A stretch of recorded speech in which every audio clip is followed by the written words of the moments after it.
Assalamualaikum warahmatullahi wabarakatuh. Baik, pada pertemuan kali ini kita akan mempelajari tentang statistik. Tapi karena ini pertemuan pertama ya kita akan belajar pendahuluannya saja dulu sampai kita memahami kemana sih arah statistik itu. Karena kalau kita berbicara atau membahas tentang statistik, biasanya yang ada dalam pikiran kita itu angka-angka yang bikin ruwet dan bikin ribet gitu ya. Oleh karena itu, agar pemahaman awal ini tidak bikin stres, maka pada siang hari ini kita akan membahas tentang apa itu statistik sebagai sebuah pendahuluan. Ada beberapa hal yang akan kita pelajari pada pertemuan kali ini. Yang pertama, kita akan membahas tentang pengertian statistik. Yang kedua, kita akan membahas tentang klasifikasi atau jenis-jenis statistik. Dan yang ketiga, kita akan membahas tentang fungsi statistik dalam penelitian ilmiah. Dan yang terakhir, kita akan membahas tentang keterkaitan teori dan statistik pada penelitian ilmiah. 4 hal inilah yang akan kita bahas dalam pertemuan kita kali ini. Namun sebelumnya saya ingin memastikan bahwa definisi statistik dengan statistika itu berbeda. Kalau statistik itu terkait dengan ukuran-ukuran, terkait dengan hitungan-hitungan, sedangkan statistika itu adalah ilmunya. Statistika adalah ilmu yang membahas tentang ukuran-ukuran tersebut. Jadi kalau statistik itu ukurannya, tapi kalau statistika itu adalah ilmu statistik. Baik, kita akan masuk ke pembahasan yang pertama, yaitu tentang pengertian statistik. Sebenarnya banyak sekali pakar yang menjelaskan tentang pengertian statistik.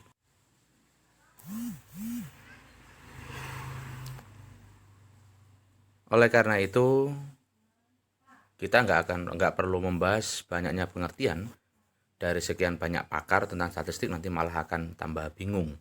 Yang pertama, saya akan ambil salah satu definisi dari statistik yang paling spesifik dan bisa menggambarkan ilmu statistik secara komprehensif.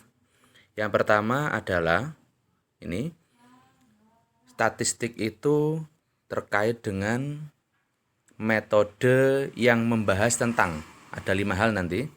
Jadi statistik itu terkait dengan metode atau cara ilmu yang membahas tentang satu, bagaimana cara mengumpulkan data yang dapat memberikan informasi yang optimal. Jadi dengan ilmu statistik ini kita akan membahas bagaimana cara mengumpulkan data. Data ini terkait dengan angka tentunya ya, yang dapat memberikan informasi yang optimal. Jadi kita cara mengumpulkan data berupa angka, dan angka-angka itu dapat memberikan informasi kepada pembaca tentang maknanya. Misalnya jumlah laki-laki dan perempuan di satu desa, itu kan bermain dengan angka. Atau jumlah pemilih di satu desa itu ada 2000 pemilih. Dari warga yang ada 3000 warga yang ada, tetapi angka menunjukkan yang berhak memilih kepala desa misalnya hanya 2000 saja. Nah, data yang berupa angka ini memberikan informasi kepada siapa saja yang membutuhkan. Berarti nanti kalau ada kampanye, kalau ada penghitungan suara, kalau ada kalkulasi suara, prediksi suara, yang dipertimbangkan ya hanya angka 2000 tadi. Nah, terkait dengan statistik ini, fokusnya pada cara mengumpulkan data tersebut, cara mendapatkan angka-angka tersebut. Ini yang pertama. Selanjutnya yang kedua adalah masih tetap terkait tentang pengertian statistik. Metode statistik seperti yang sudah saya jelaskan sebelumnya, metode yang membahas tentang bagaimana cara meringkas, mengolah, dan menyajikan data. Bagaimana cara meringkas, mengolah dan menyajikan data. Ini poin kedua ini. Jadi terkait dengan statistik ini bukan hanya bagaimana cara mencari data seperti yang di poin pertama. Setelah data didapatkan, data dicoba untuk diringkas, kemudian diolah dan disajikan dalam bentuk angka-angka. Jadi pembelajaran tentang statistik ini bukan hanya berhenti pada mencari. Kalau data sudah didapatkan, maka diringkas, diolah dan disajikan. Ini adalah tahapan yang kedua atau pengertian statistik model yang kedua. Selanjutnya yang ketiga, setelah data diolah, kemudian data disajikan, maka poin yang ketiga adalah ini bagaimana cara melakukan analisis terhadap sekumpulan data sehingga data analisis itu timbul strategi-strategi tertentu.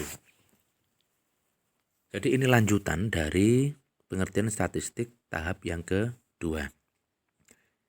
Ini secara bertahap ya. Yang namanya ilmu statistik itu ya metode yang membahas tentang mencari data. Kalau data sudah dicari maka diolah. Kemudian setelah diolah akan ada timbul angka-angka yang bisa disajikan kepada pembaca. Nah, dari data yang sudah diolah itu kemudian dianalisa, dan hasil dari analisa tersebut itu akan melahirkan sebuah simpulan. Nanti akan ada di tahap yang keempat. Baik, selanjutnya kita lihat untuk tahap yang keempat ya. Jadi statistik bukan hanya mencari data, bukan hanya mengolah data, bukan hanya menganalisa data, tapi juga yang keempat ini bagaimana cara mengambil kesimpulan dan membuat keputusan yang sebaiknya diambil atas dasar data yang sudah ada dan sudah dianalisa tersebut. Jadi penelitian yang menggunakan pendekatan kuantitatif, yang menggunakan statistik, itu berfungsi untuk mengambil keputusan atau berfungsi untuk mengambil sebuah kebijakan. Itu kalau di dalam pemerintahan. Tetapi kebijakan yang diambil, keputusan yang diambil itu semuanya berbasis data. Jadi tidak sembarangan. Bukan hanya asumsi belaka, tapi juga berbasis data. Ini yang paling penting. Terkadang orang itu mengambil kesimpulan itu didasarkan pada asumsi atau anggapan-anggapan saja. Tapi kalau di dalam kajian ilmu penelitian, di dalam kajian ilmu statistik, kebijakan yang dibuat, keputusan yang dibuat harus berdasarkan data yang ada. Data itu merupakan bukan hanya data mentah, tapi data yang dihasilkan dari analisa data yang ada di lapangan. Selanjutnya yang kelima, setelah mengambil simpulan, kemudian juga menentukan besaran resiko atau kekeliruan. Jadi namanya juga ilmu pengetahuan, pasti ada tingkat kekeliruannya. Jadi ada kata-kata kekeliruan di sini. Jadi ilmu statistik itu tidak murni 100% benar, ada degree of fallacy. Ada standar kesalahan yang mungkin saja terjadi. Kalau di dalam ilmu sosial, kesalahan yang diterima, jadi kemungkinan kesalahan yang diterima itu adalah 5%. Jadi misalnya ada kesimpulan A. Kesimpulan A itu kemungkinan benar 95%. Yang 5%-nya kemungkinan salah. Tapi kalau dalam ilmu eksakta, ilmu kedokteran, ilmu kesehatan, tingkat kesalahan yang diterima itu hanya 1% saja. Jadi 99% kesimpulan yang dibuat itu harus sudah yakin itu adalah kesimpulan yang benar. 99%. 1%-nya itu bisa ada kemungkinan salah. Tapi yang pasti 99% itu harus benar. Nah, bagaimana cara ngukurnya? Nanti ada hitung-hitungannya. Ada hitungan-hitungan statistiknya untuk bisa mengukur tingkat toleransi kesalahannya. Nah, ilmu statistik bukan hanya membuat kesimpulan. Kesimpulan itu bisa saja salah, bisa saja benar. Tapi tingkat kesalahannya itu hanya 5% dan tingkat kebenarannya itu 95%. Kalau di dalam ilmu eksakta, ilmu kesehatan, dan lain sebagainya, tingkat kesalahan yang diterima itu hanya 1%, tingkat kebenarannya adalah 99%. Jadi inilah fungsi dari statistik. Bisa menghitung nanti. Nanti kalau sudah praktek kita akan pelajari bersama dan teman-teman akan tahu sendiri apa maksud dari tahapan yang kelima ini. Gitu ya. Baik, selanjutnya setelah kita membahas tentang apa itu statistik, kita akan membahas tentang jenis-jenis statistik. Jenis-jenis statistika atau klasifikasi statistik. Nah, klasifikasi statistik secara garis besar ya dibagi menjadi dua bagian. Bisa diklasifikasikan berdasarkan fungsinya, bisa diklasifikasikan berdasarkan indikator yang dianalisa. Sekali lagi, jenis-jenis statistik itu bisa dibedakan menjadi dua hal ini, yaitu berdasarkan fungsinya atau berdasarkan indikator yang dianalisis. Sebenarnya ada pembagian yang ketiga itu berdasarkan keilmuan. Misalnya statistik pendidikan, statistik sosial, statistik kesehatan, statistik ekonomi, dan lain sebagainya berdasarkan keilmuan. Tapi itu tidak kita bahas, karena itu masih bersifat global. Yang paling penting kita harus mengetahui bahwa dua hal ini, yaitu berdasarkan fungsinya dan yang kedua berdasarkan indikator analisisnya. Baik. Apa saja jenis-jenis statistik berdasarkan fungsinya?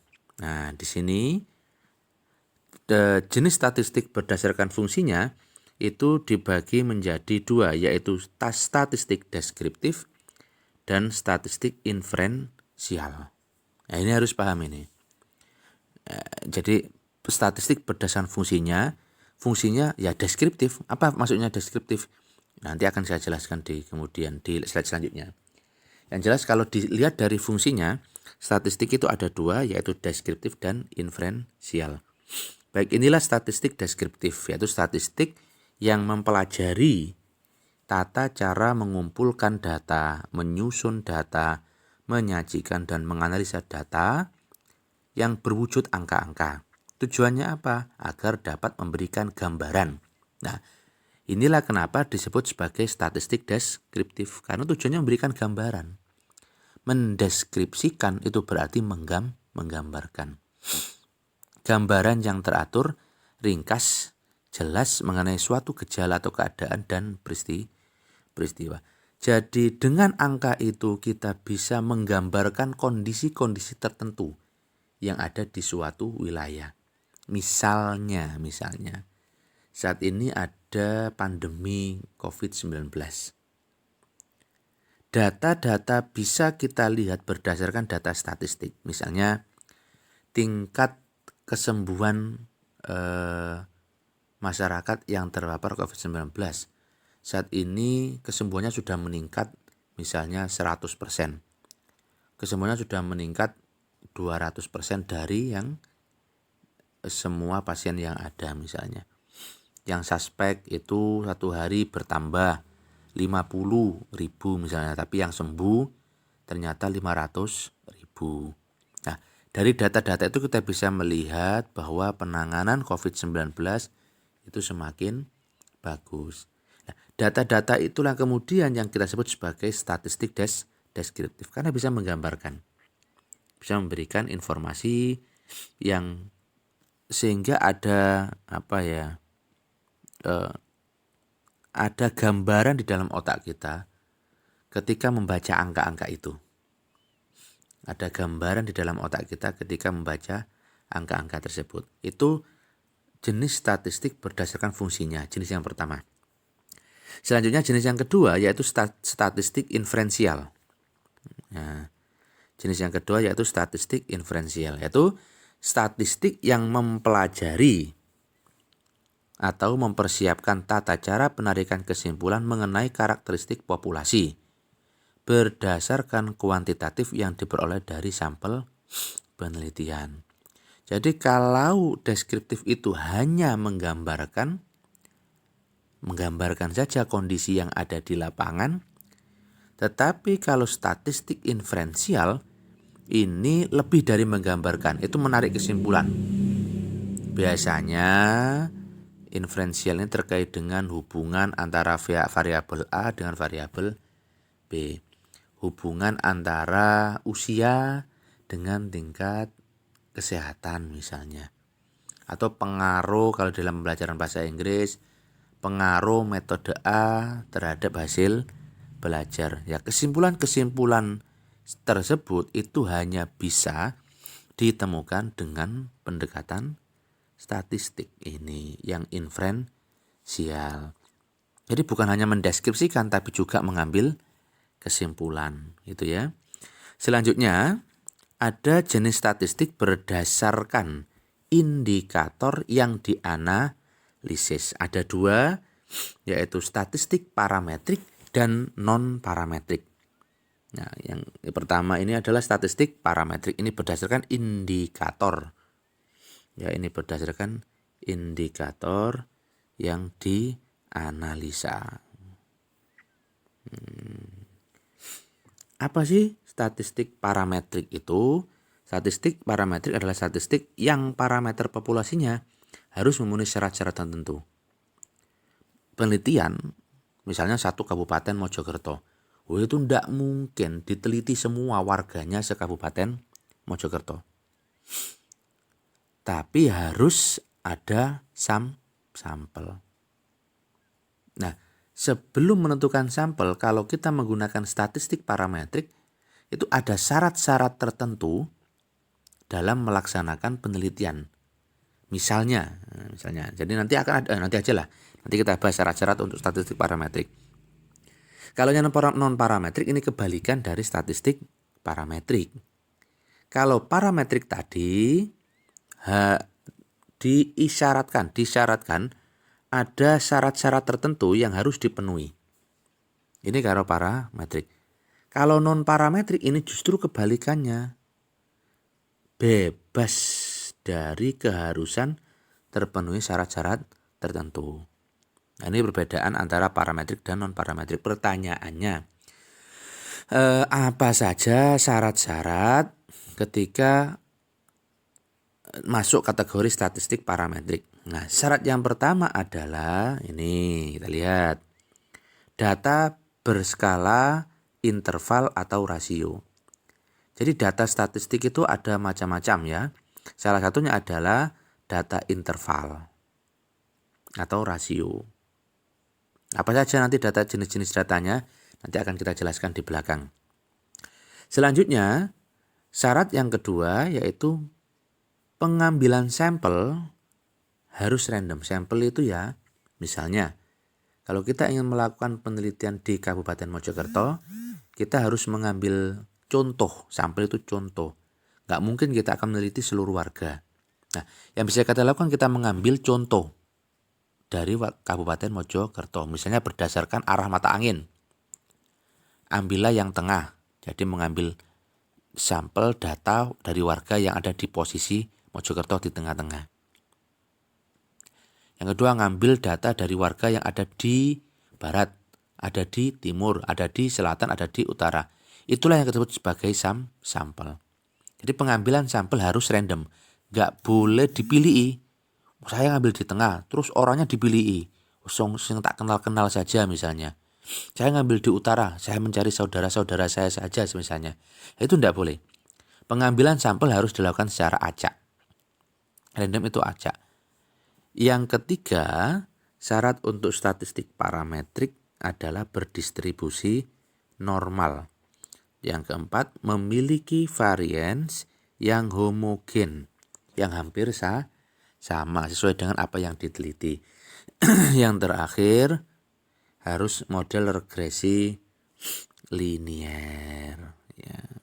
Nanti akan ada penjelasannya terkait dengan statistik parametrik. Baik, teman-teman.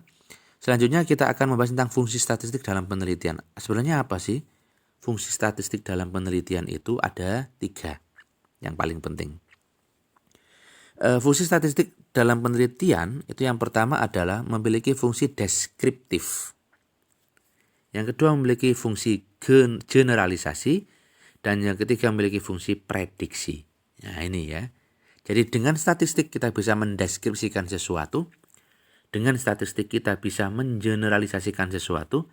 Dan dengan data yang dari statistik kita bisa melakukan prediksi-prediksi yang akan terjadi di masa mendatang.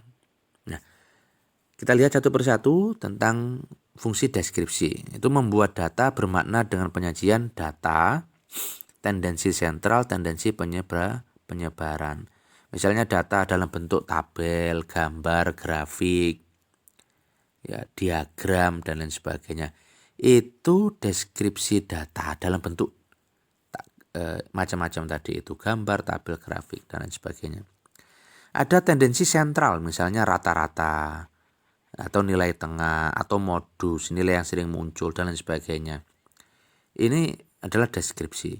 Yang ketiga tendensi penyebaran, rentangan, simpangan baku, dan varians. Baik, itu adalah fungsi dari statistik dalam penelitian untuk mendeskripsikan. Yang kedua untuk mengeneralisasi, melakukan generalisasi dari uji hipotesis. Generalisasi itu seperti ini teman-teman. Generalisasi itu seperti ini maksudnya. Kita ingin melakukan penelitian terkait dengan metode pembelajaran. Saya punya metode ini. Metode ini kira-kira efektif nggak untuk berpengaruh nggak terhadap hasil belajar siswa? Diterapkanlah metode itu dalam sebuah penelitian. Kalau hasil belajarnya bagus berarti berpengaruh. Kalau hasil belajarnya tetap saja berarti tidak ada pengaruh. Nah, di dalam menerapkan penelitian model seperti itu harus diambil sampel, bukan hanya satu tempat saja, beberapa tempat. Bukan hanya satu siswa saja tapi beberapa siswa. Kalau jawabannya sudah ada, walaupun tidak meneliti semua siswa yang ada, misalnya ada 1000 siswa yang diteliti hanya 500, itu sudah bisa dibenarkan dan dilakukan generalisasi pembenaran. Dianggap semua data yang ada, semua siswa yang ada sama dengan yang diteliti tadi itu. Makanya data harus bersifat homogen tadi syarat yang statistik parametrik. Kalau nggak homogen nggak bisa dilakukan generalisasi. Karena datanya homogen, datanya sama. Kalau diteliti dari 1000 orang, meneliti 500 saja. Pasti yang kalau 500 sisanya yang tidak diteliti, hasilnya juga kira-kira akan sama. Lah model penelitian seperti itu menunjukkan fungsi statistik yang bersifat generalisasi. Yang ketiga prediksi. Nah melalui statistik itu kita bisa melakukan prediksi-prediksi yang ada di masa mendatang. Misalnya prediksi hubungan. Ada penelitian tentang hubungan motivasi dengan hasil belajar. Kalau hubungannya positif, maka ketika motivasinya tinggi, hasil belajarnya juga tinggi. Nah, itu menunjukkan ada hubungan. Nah, kita bisa melakukan prediksi akhirnya. Kalau gitu, kalau ingin menghasilkan hasil belajar yang tinggi, maka motivasinya harus ditingkatkan. Ini prediksi saya, kalau motivasinya tinggi, maka hasilnya juga akan tinggi. Nah, prediksi ini berdasarkan data hasil penelitian. Jadi itulah fungsi dari statistik. Deskriptif, generalisasi, dan yang ketiga adalah prediksi. Baik, dan yang terakhir keterkaitan teori dan statistik. Ini sudah, ini main simbol ini ya.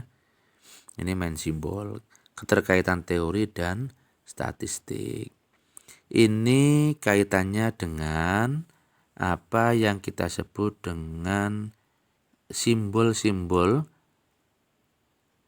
H0, dengan H1 dan H2. Kalau kita mau membaca ini, H0 sama dengan hipotesis 0. H itu hipotesis ya. Hipotesis 0 ini sama dengan titik 2. Variabel 1 itu sama dengan variabel 2. Kalau ini, kalau yang ini hipotesis alternatif. Kalau yang ini hipotesis 0. Nah, model-model seperti ini, hipotesis alternatif, hipotesis 0, ini digunakan untuk penelitian yang analisisnya menggunakan dua arah. Artinya apa? Artinya di dalam penelitian misalnya, ini keterkaitan teori dan statistik. Misalnya di dalam teori mengatakan ada hubungan, ada pengaruh jenis kelamin terhadap hasil belajar.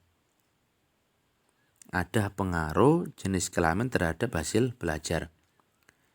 Tetapi di dalam teori itu tidak disebutkan jenis kelamin mana, laki-laki atau perempuan, yang hasil belajarnya lebih bagus. Jadi dalam teori itu tidak disebutkan.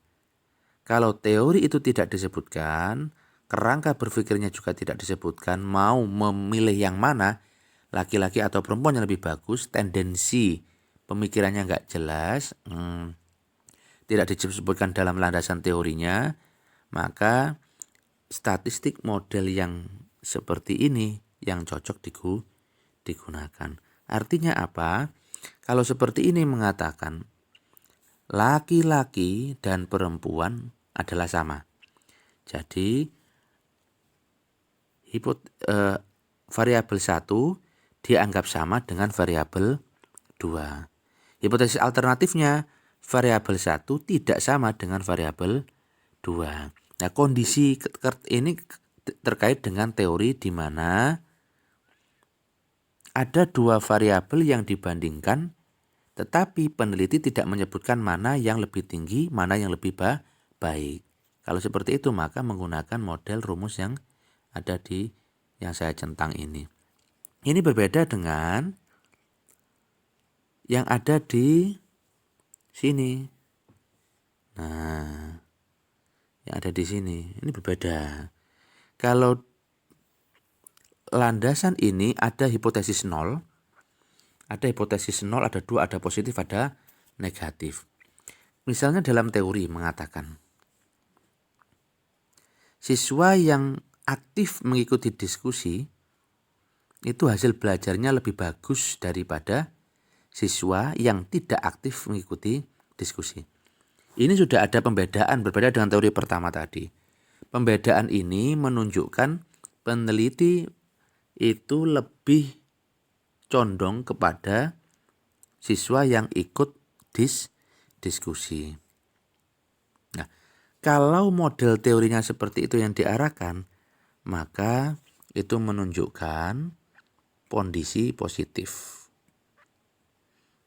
Nah, ada juga nanti kondisi negatif. Tapi masalah ini nanti kita akan bahas secara teknis, lebih rinci lagi, langsung praktek sehingga tidak bingung.